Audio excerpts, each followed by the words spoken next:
Well, good morning, everyone. Thank you for coming. My name is Brian Cluthier. I'm the Chief Operating Officer for Southern New Hampshire Services.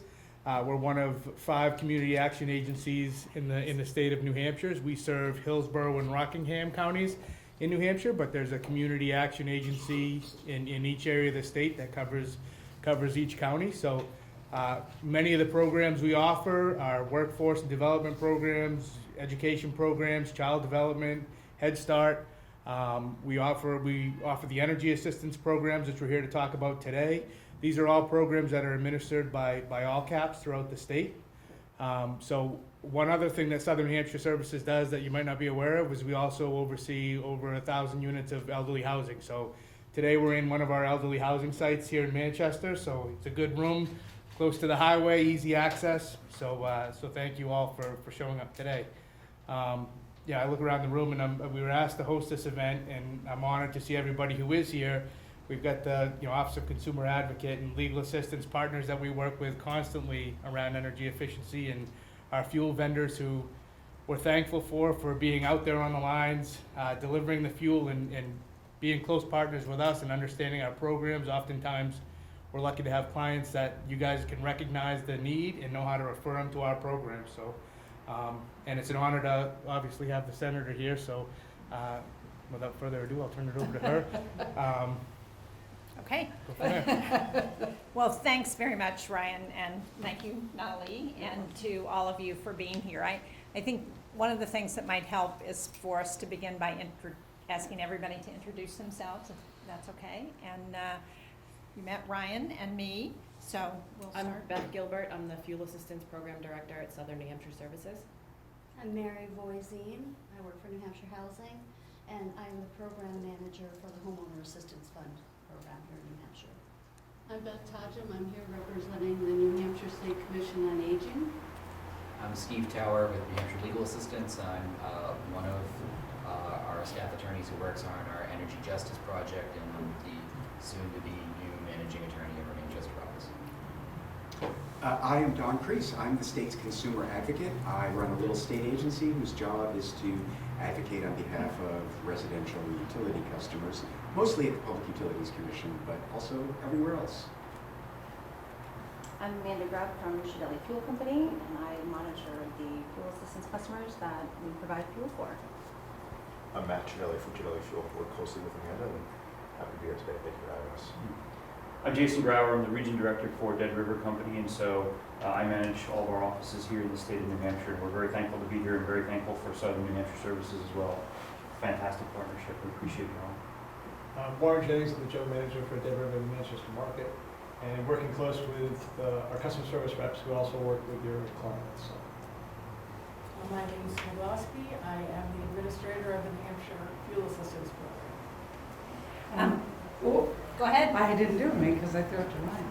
I'm Natalie Olzo, and I'm the CEO of Southern New Hampshire Services. I threw the ball over to Ryan because weatherization, fuel, all that energy work is really where his expertise is. And so I just wanted to take a moment to welcome you as well. And now, Senator Shaheen, who I have worked with for many, many years, more than we probably want to count. That's right. We don't want to talk about that. We're happy to host you here today for a discussion that's incredibly important to everybody. So thank you. It is. Thank you, and thank you not only for hosting us, but for everything you and Southern New Hampshire Services do for the people of the state and to all of you for the service that you provide. I'm going to ask the folks who are standing around to also introduce themselves. One of the first lessons I learned when I got into the legislature, and Donnelly can identify with this since she was in the legislature too, is you always want to know who's in the room. Some of them we can tell, right? Yeah. But Cassia, you want to begin? Sure, I'm Cassia Burns. I'm on Senator Shaheen's communications staff. I'm Patty Artizzoni with Southern New Hampshire Services. John Travis, Director of State Operations for Senator Shaheen and also her driver for the day. I'm a critically important person. I'm Elizabeth McKenna. I cover environment and energy policy for Senator Shaheen. Oh, Kelly O'Brien with WMUR. Andrew Sylvia, Manchester and Clink. Brendan Gassick, WMUR. And Kyle Levy, Manchester Public Television. Good. Well, thank you. Thank you to all the members of the press for being here today as well, because we really wanted to have this discussion because, as all of you know, winter is coming and prices have gone up. And so it's going to be a really challenging winter for people, both because of the increase in the underlying cost of not just energy, but also what that means for utilities. So these are the experts who have been working on this, and one of the things that we wanted to do is to provide a resource guide here for the people of the state. This is a hard copy, but we also have it online so that people can look at what's available out there in terms of local, state, and federal resources to help with the high costs of energy this winter. So we wanted to introduce this and to really talk about what's going on in the state and what we're seeing. And I think the first thing we wanted to do is to turn it over to some of the experts who are here to talk about what you see happening this winter. So, do we have, see, I have to put my glasses on so I can see who I'm supposed to be turning it over to. So I think we're going to hear from first of all, hear from the fuel vendors and what you're seeing out in the market now. So Matt Chidelli from Chidelli Fuel. I think that. Oh, no, you got it. I think this winter is going to take a little bit more planning and preparation than normal. With the cost of fuel the way it is in a backwardated heating oil and propane curve, inventories are low. So you've heard a lot in the news about, what's the supply on hand in terms of what we have for delivery and how long it will last. Vendors and wholesalers are reluctant to fill their tanks this time of year with the high cost of fuel and have it be worth less in the future months. So they're going to be handing out fall winter. So when we hear from an organization like Southern New Hampshire, we need to know is far in advance, what these customers are going to need and what the timeline is, because we're going to be, like I said, handing off to some of these suppliers, and we have to be able to have as many resources as necessary to get the inventory. That's independent of the fuel costs we're going to see this winter. And we didn't speak to what's driving up the fuel costs, but obviously what's happening with the war in Ukraine has had a significant impact. We're still dealing with the supply chain issues from the COVID pandemic, and now OPEC's recent decision to reduce production. All of that contributes to the challenges that we're facing here. And I assume you all are seeing that as well, right? Absolutely. And there are a couple other kind of underlying factors that we didn't mention, and that is getting supply to New England. And so, for example, today, if I were to buy a gallon of oil from somewhere in one of the Gulf states, it's 60 cents a gallon less than it is up here in New England. And so being able to get here is a huge issue for us. Just like massive supply, the backwardation dramatically increases the cost for us to hold those gallons. So we want to get them and sell them as fast as we can, just from a business perspective. But the downstream effect from that is even the smaller retailers, there are going to be a lot of them who just can't afford that, and they're going to have their businesses seriously affected because of those prices. So that's really another huge concern.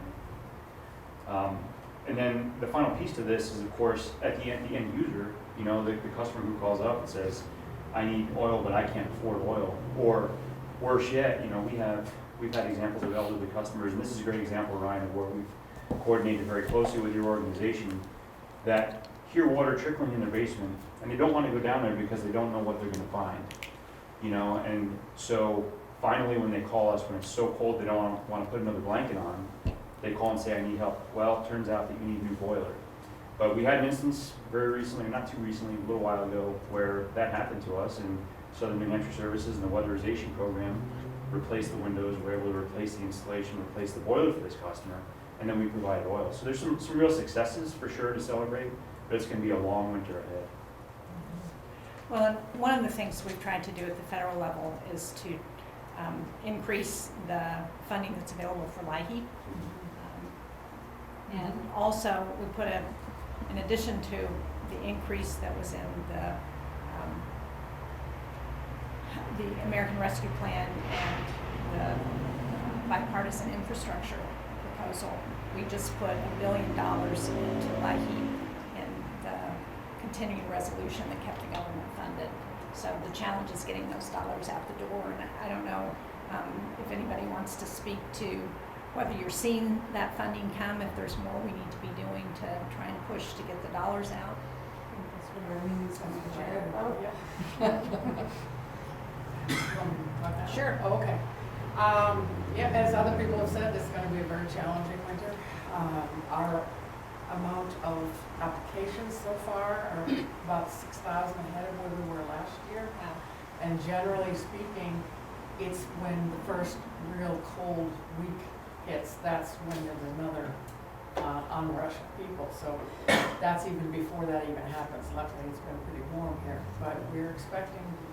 Last year we had 24,000 households, and we're already close to that now. So I would expect it's going to be a banner year.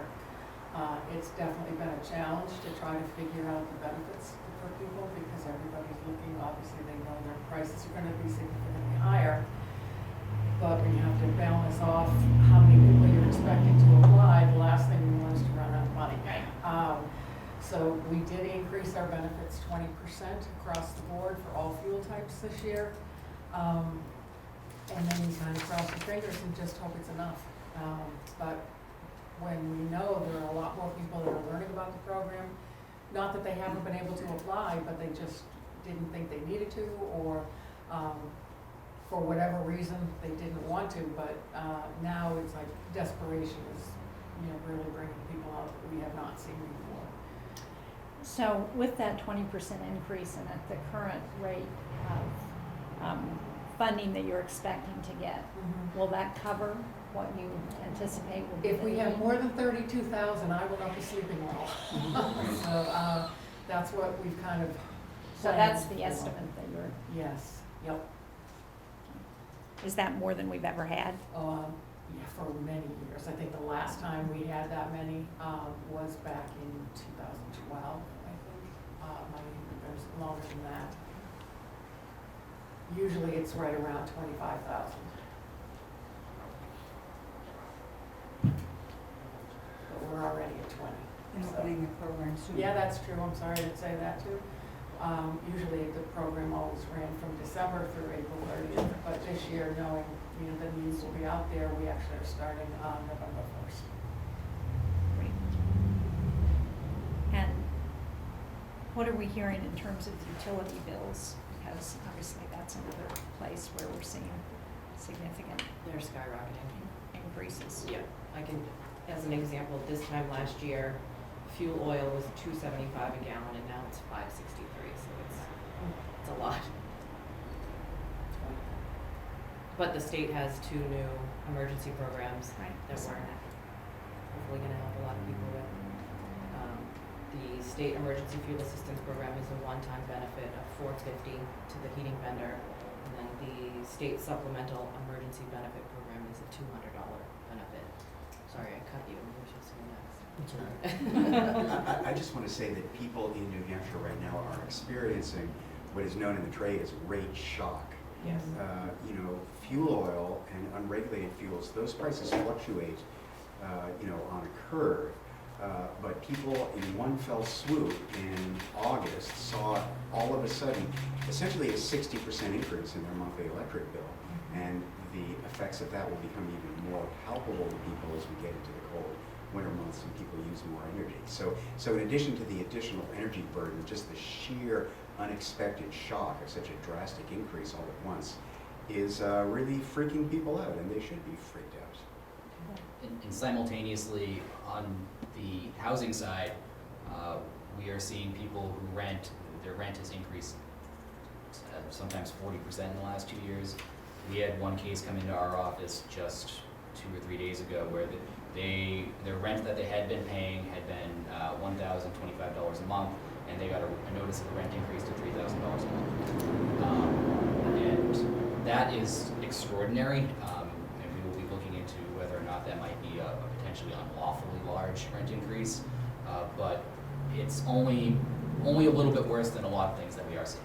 We're seeing $500 increases, 40% increases on people's rent, and combining that with the increase in heating and electric costs, It's going to be a very, very tough winter for our client base. Well, I think people would expect a rent increase if their utilities were included in their rent, but it sounds like what you're talking about is different than that, right? Because I think that's one of the things that we're worried about is for people that have had that benefit, what's that gonna mean? Yeah, I think the rent increase is coming from largely supply issues. The vacancy rate in New Hampshire, I think, is now under 1%. Yeah. There's just no extra apartments out there. It's 0.05%. Yeah. To be exact. Yeah, to be exact, but who's watching? And in some parts of the state, it's probably lower than that, at places where there's not a lot of apartments to begin with. Whereas traditionally, it's 3 to 5% is average, right? That's healthy. For many years, it has been pretty low here in New Hampshire, but I think in 2018 or so, it was like 1.3%. It just. I think that may be a national average, the 3 to 5%. So I'm sorry I'm jumping around, but yes, but I hope people will feel free to jump in and as you hear something that you think needs to be commented on. So, Mary. That's okay. Mary Voisey, New Hampshire Housing. I'm the program manager for the New Hampshire Homeowner Assistance Fund program. So many of you may not even quite understand what that is. So I just want to take a couple minutes to share the benefits above and beyond utilities and energy assistance. So the Homeowners Assistance Fund received $50 million, our state received $50 million to establish this through the American Rescue Plan Act. And the GOFR, the Governor's Office for Emergency Relief and Recovery, received a $50 million award and asked New Hampshire Housing to create and administer the program. There are 3 types of assistance provided. We have mortgage assistance for delinquent mortgage payments. We have property charge assistance for delinquent property taxes or HOA fees, condo fees, and the like. And then we also have utility assistance. So any homeowner can access, if they're eligible, can access this assistance up to $20,000 for their property. So they can use that assistance for one or a combination of any 3 of the types of assistance I mentioned. So up to $20,000 could go towards their delinquent mortgage payments. Up to $20,000 could go towards property taxes or HOA fees. And utilities, we have up to $3,000 per household right now that is available to homeowners. We had $40 million for assistance directly earmarked to help struggling homeowners. And right now we have $3.3 million out the door. So still plenty left, $36.7 million left. So we're going to have these funds available, it looks like, for at least a couple of years. There are some eligibility criteria that you need to be aware of. Just as ERAP, the Emergency Rental Assistance Program, assisted renters who were affected by COVID-19, this program is for homeowners. So folks that are homeowners and have experienced any sort of hardship related to the public health crisis, they can access these funds. So they have to have that effect from COVID. They also need to own and occupy the residence as their primary residence. Can't be a rental property. And then the last thing is they need to fall within an area median income of less than 125% of local area median income or 100% of the federal median income. So that's basic eligibility criteria. 97% of those who've actually received funds to date are their incomes are less than 100% of area median income. So that just shows that, I think we are reaching those that need these funds the most. The process of applying is fairly easily accessible. It's through an online portal. We hire an external vendor that provides us with the technology as well as the case management piece of this. Folks can go online, they can sit in their home and apply right there. For those folks who maybe do not have a computer, they're not tech savvy, we have community navigators around the state that assist us with this. New Hampshire Legal Assistance and 603 Legal Aid help us with community navigation by sitting with applicants who just need a little bit more hand-holding. They also provide assistance for those who might be in immediate threat of losing their home, either through foreclosure, tax deed, sheriff's sale related to homeowners association fees. Maybe they need assistance with a bankruptcy, or maybe they just need to know how to reduce their property taxes. And they're there to help with that. We also have a head who is a nonprofit housing agency here in the state of New Hampshire, and they are providing housing counseling and financial education to support our applicants as well. So it's a pretty well-rounded program. We have a fairly aggressive marketing effort that we are constantly trying to enhance. I just spoke with Eversource yesterday and had a meeting with their PR folks and trying to work out a way that we can reach folks to let them know these funds are available to you. We've started some in-person events. We were in Conway a couple weeks ago for our very first in-person event. So, like I said, some people don't know how to use a computer. So it's nice for them to know they can go somewhere, sit down close to where they live, and actually fill out an application. So as far as what's available through this program, up to $3,000 per household. We obviously recognize that we're going to have a serious crisis this winter, and we want to support that in the best way we can. And so since we've got community television here, do you want to give people the website for those who have a computer? Absolutely. It is home, H-O-M-E, help, H-E-L-P, NH.org. And you will see, if you're a tenant, you're going to see a spot there to click for assistance if you need rental assistance, and you will also see one for homeowners, homehelpnh.org. And again, I think a lot of people know about LIHEAP because it's been around a long time, and people know about Southern New Hampshire Services and the CAP agencies because they've been doing this for a long time. But a lot of people don't know that this mortgage assistance is available, and that it's available for both taxes and for utilities and heat. So it really is important for people to get that message.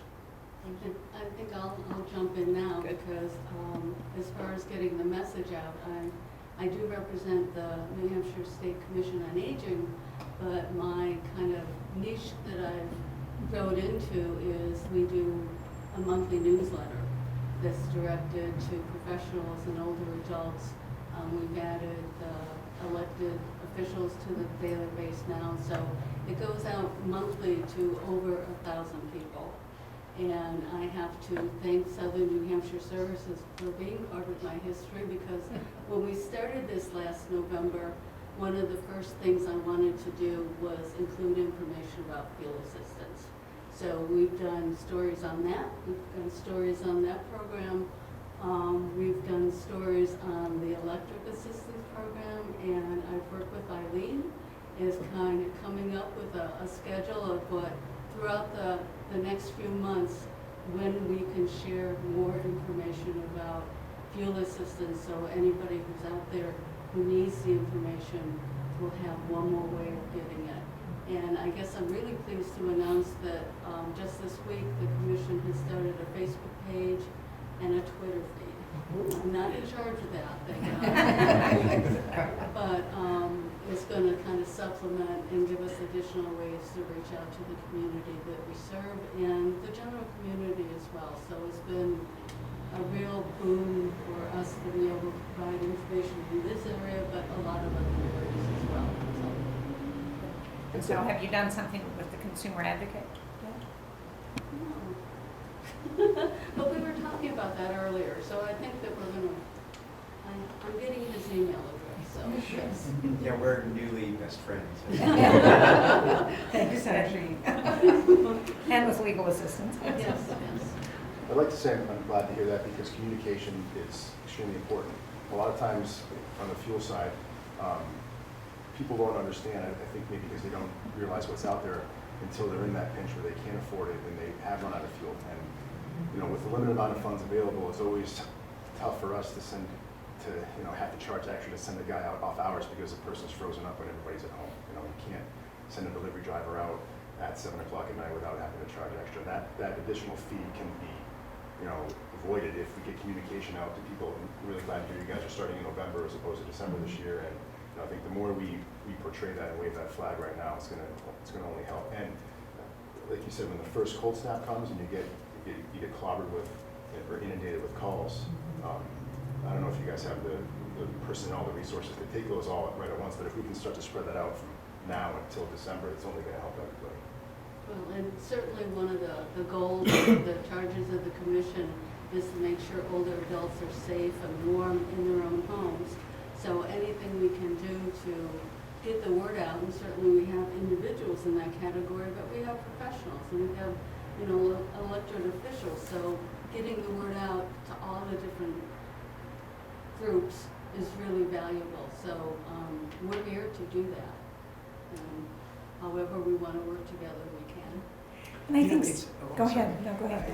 This is going to sound counterintuitive coming out of the mouth of the guy who gets paid to persecute the utilities.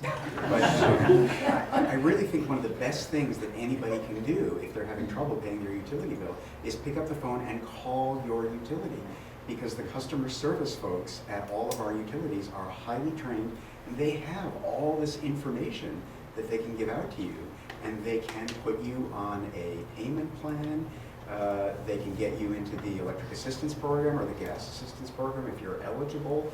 They can help you deploy energy efficiency, and it's all there. So they are an excellent source of information, and I really think that's what people should pick up the phone and do. And unfortunately, Eversource in particular is fond of sending people disconnection notices as a way of getting their attention. So that freaks people out, right? You get this note in the mail saying, we're going to shut you off. But they're not really going to shut you off. They just want you to call them. Don't wait till you get the letter. Call them first. And to build off what Don is saying, calling Eversource particularly is a good idea if you're behind on your electric bill, because Eversource now has a new program that was implemented recently called the Arrearage Management Program. So for customers who owe arrears on their bill, they are able to sign up for a program where their bill is averaged based on their average usage over the last 12 months, so that they don't have the ups and downs seasonally based on their electric bill. And for each one of those regular averaged payments that they make each month, just on paying their regular bill, they get a portion of what they owe just forgiven. And that the amount that can be forgiven over the course of a year of consistently paying your bill is substantial. So it is a really good way for customers who owe, $500, $1,000, sometimes more if they've had medical issues, get caught up just by being able to get their payments average so that they're not seeing big up and downs each month, and being able to make those payments and get them back on track. So we're pretty happy that that program has been established with Eversource. We're hoping at some point in the future to see it implemented with the other utilities as well. Yeah, that would be great. And, I think a lot of times people don't want to ask for help. They feel like, I should be able to do this myself, or, as you say, if people have had difficulties, medical difficulties or other issues, if they've lost their job, if, they're still catching up from COVID. And the programs that are here are designed to provide that help for people. So people shouldn't feel like it's asking something that they're not entitled to. It is about trying to make sure that people get what they need to be able to get through the winter. So it's important to have all that information so that people understand that's what it's there for. In the utility realm, it's a bit like Social Security in the sense that we're all paying for those sources of assistance. So if you have to pick up the phone and call the utility and ask for help, you're asking for something that you have been paying for. So it's not charity, it's a service that you've been paying for. And I have that conversation with a lot of my clients where they come to us because they are in crisis, they're about to be evicted, they're about to have the utility shut off.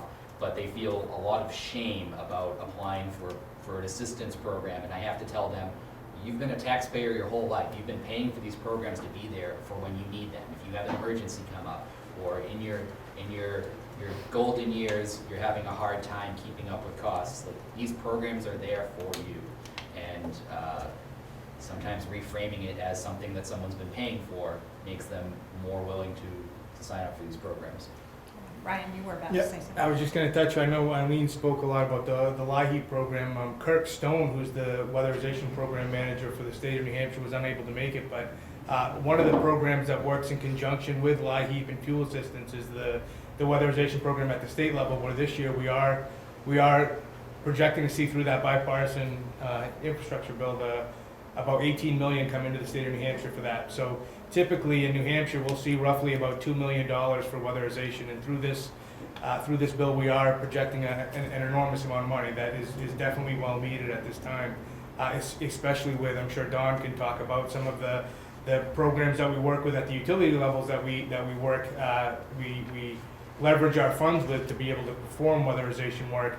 We've seen some decreases on that, and so having the weatherization, the federal dollars step in at this point is absolutely crucial. And for our clients, it's a program that when you apply for fuel assistance or electric assistance, you're automatically enrolled in this, and it provides energy efficiency upgrades at no cost to homeowners, where we're saving roughly anywhere from 30% to upwards of 70% of fuel usage in these homes. So there is going to be it's beneficial to see this 18 million coming in, and it's set up for a 5-year spend, but there is, at this point, my understanding is that there's not an end date to those dollars, but it's just encouraged to try to move those dollars within 5 years. So it's crucial.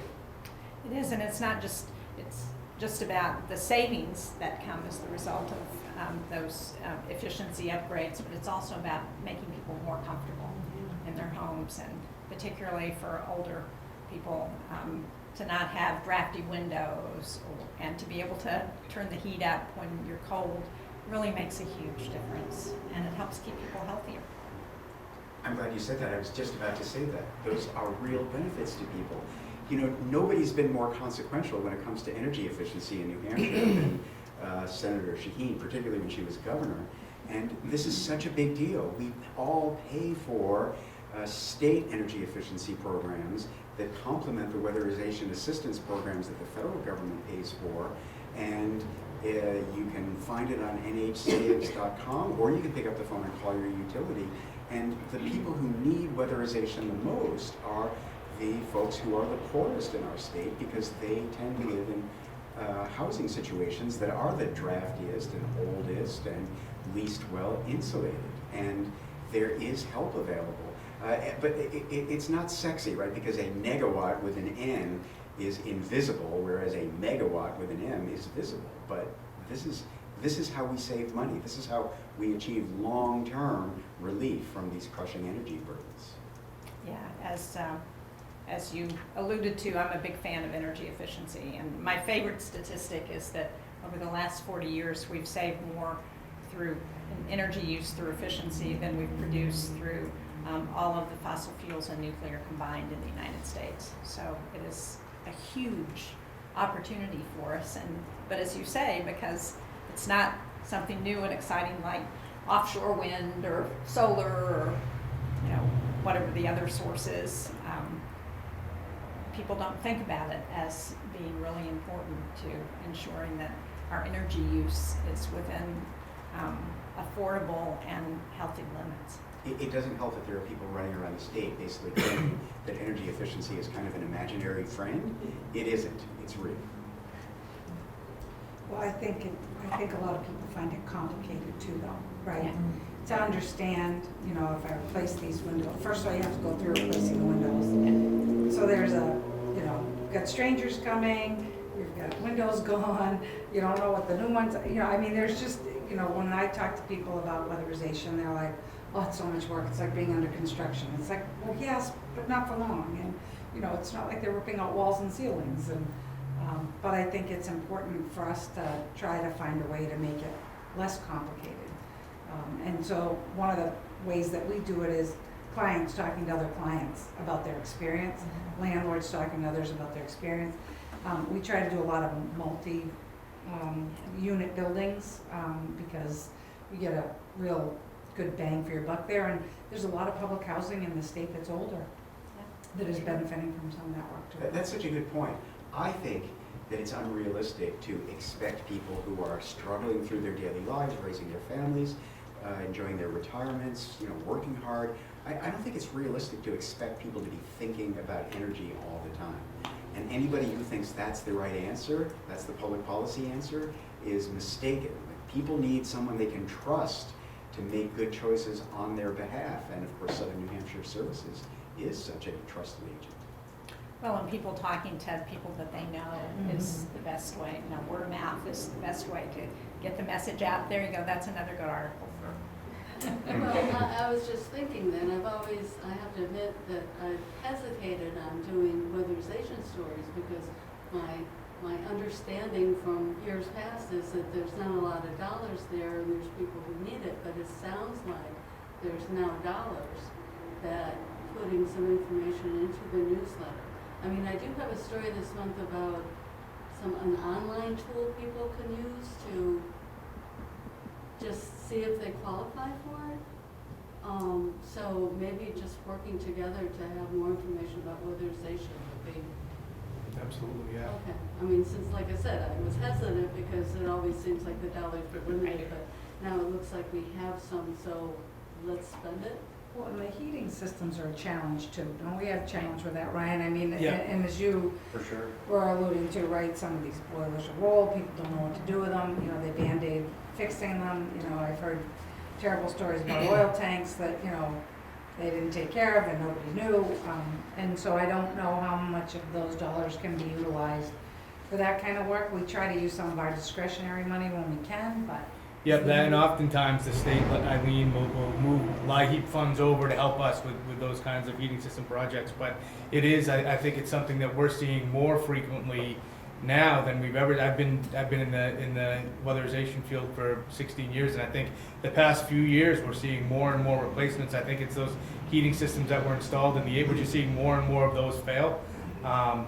Thankfully, efficiencies are getting better, and we're able to combine weatherization with these replacements when we do them, so we can downsize the systems, because we are seeing a lot of times, especially in low-income housing, where the systems are just oversized and just using an excessive amount of fuel. So we do have LIHEAP dollars that help with that. The utilities also help to chip in, and thank the additional DOE money coming should be extremely helpful with that. There's also, with this new bill money coming in for weatherization, and in this year's regular Department of Energy weatherization, there's some readiness funds, which weatherization has never had. So these are funds that we can use for repairing roofs, or measures that aren't energy saving measures but are required to be able to do energy saving measures in these homes. So heating systems could fall into that category as well in some cases.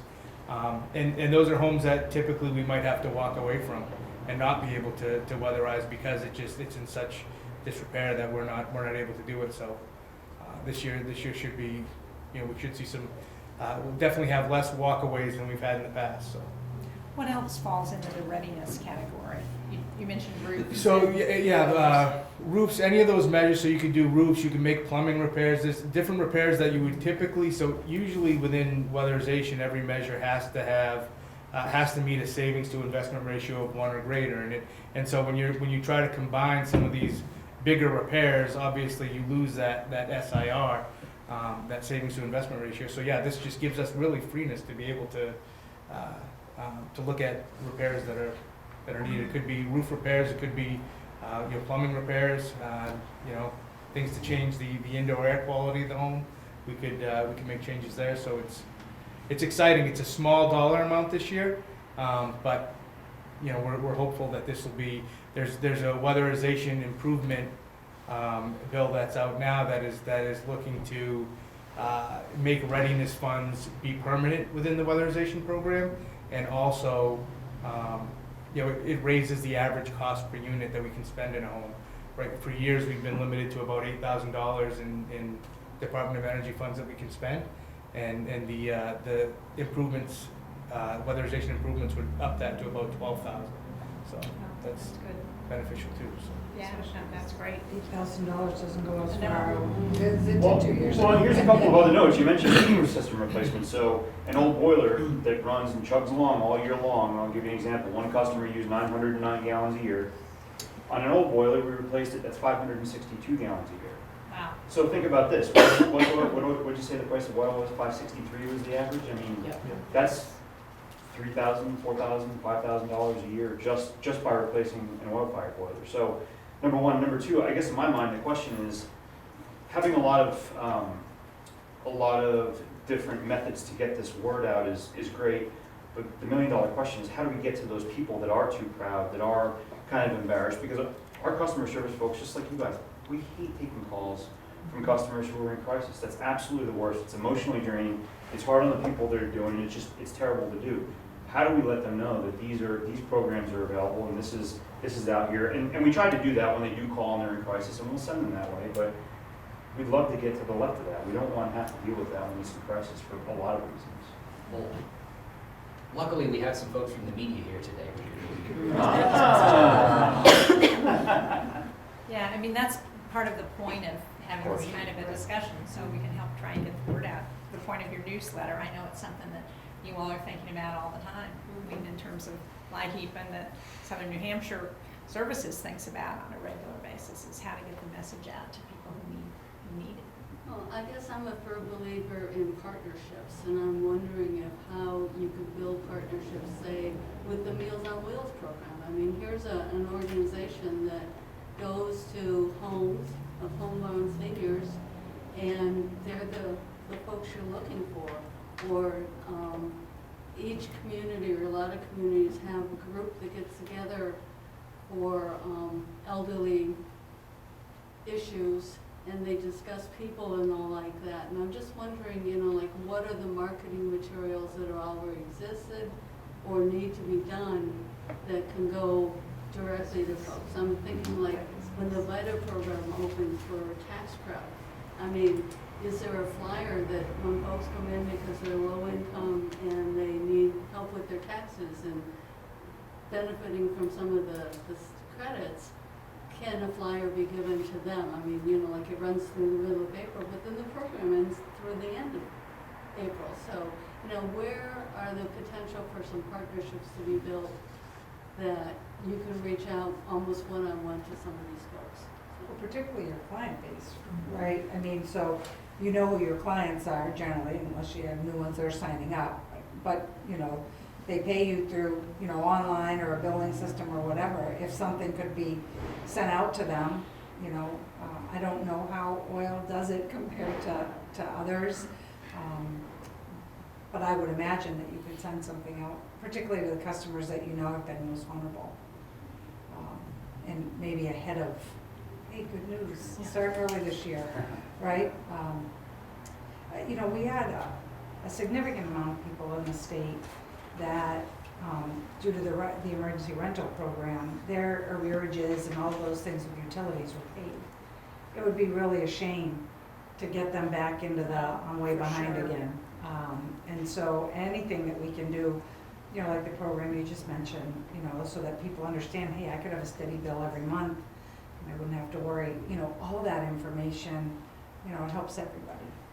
But I do worry a lot because I hear Ryan fielding a lot of calls as it relates to the replacement of heating systems. Sure. Because that's just a hard thing to do.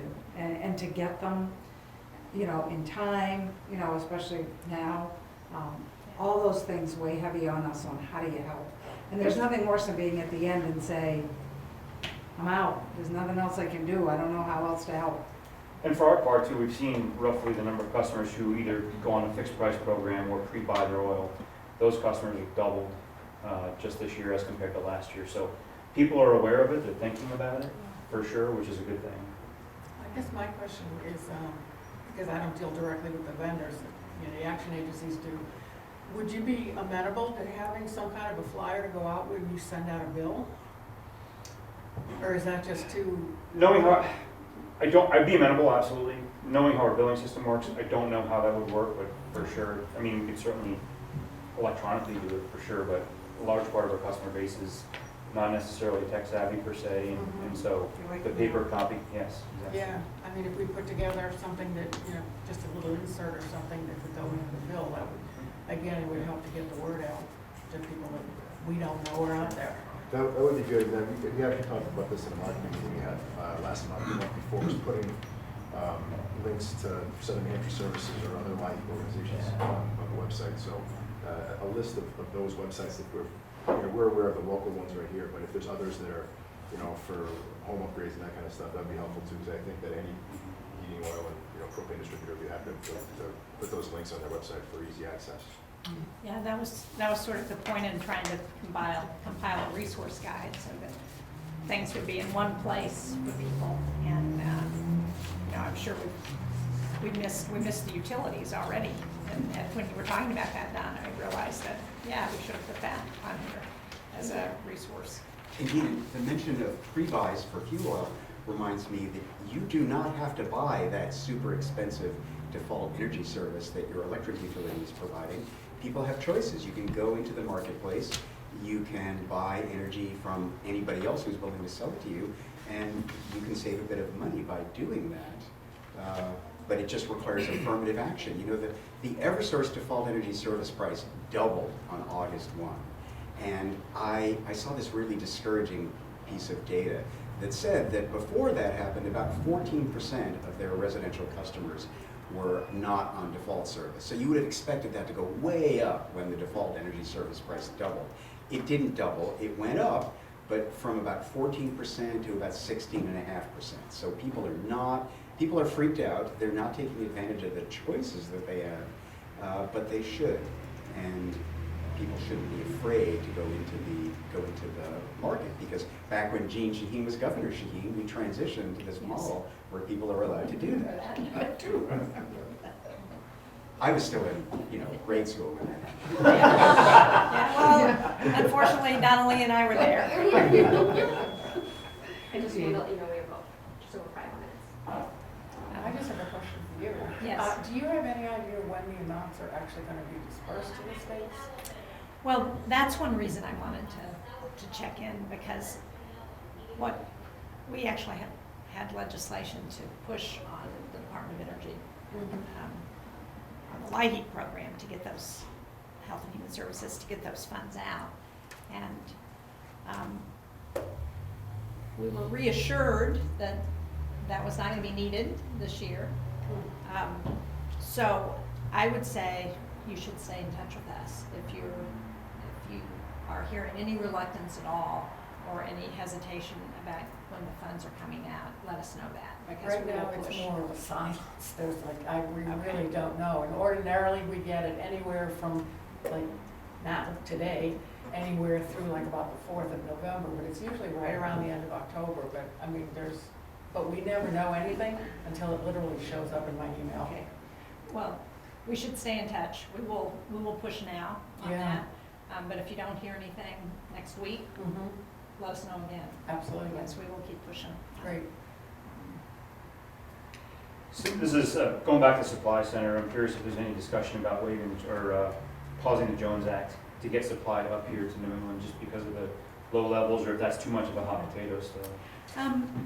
I don't know the answer to that, so we probably need to check in. I know there had been some discussion, and obviously there was some controversy around it. Of course. But it's worth following up on and getting a better sense. We're just looking at anything that we can do. What is the Jones Act? There was a letter from the region's governors asking President Biden to do just that. The Jones Act is a federal statute that says that when you move commodities between ports in the U.S., that can only be done by U.S. flagged ships, of which there are essentially none anymore. So that's a big problem. But it's also, it's become an issue that goes beyond just the U.S. flagged ships.